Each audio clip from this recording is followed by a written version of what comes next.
Hi everyone, আশা করি আপনারা প্রত্যেকে অনেক ভালো আছেন ভাইয়া। আমি আজকে আপনাদের সাথে শেয়ার করবো যে ভাইয়া রক্ত নালীর ভিতর রক্ত তঞ্চন ঘটে না কেন। রক্ত তো এমনিতে তন্ত্রিত হয়, ফলে রক্তক্ষরণ বন্ধ হয়, কিন্তু ভাইয়া রক্তের নালীর ভিতর রক্ত তঞ্চন ঘটে না। ভাইয়া রক্ত কেন তঞ্চন ঘটে? মূলত রক্ত কোনো অমসৃণ তলের সংস্পর্শে আসলে, কিসের সংস্পর্শে ভাইয়া?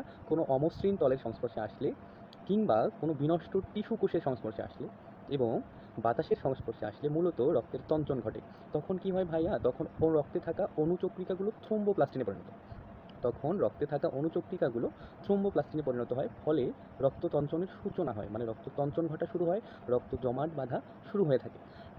কিন্তু ভাইয়া আমাদের রক্তনালিকার ভিতরের স্তরটা খুবই মসৃণ হয়ে থাকে। আমাদের রক্তনালিকার ভাইয়া ভিতরের স্তরটা মসৃণ হয়ে থাকে।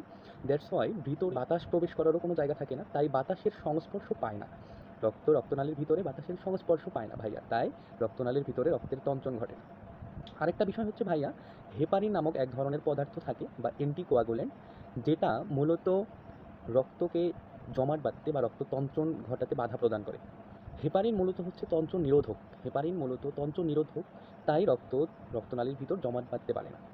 এই হেপারিনটা প্রথম বিনকে থ্রোম্বিন তৈরি করতে বাধা প্রদান করে।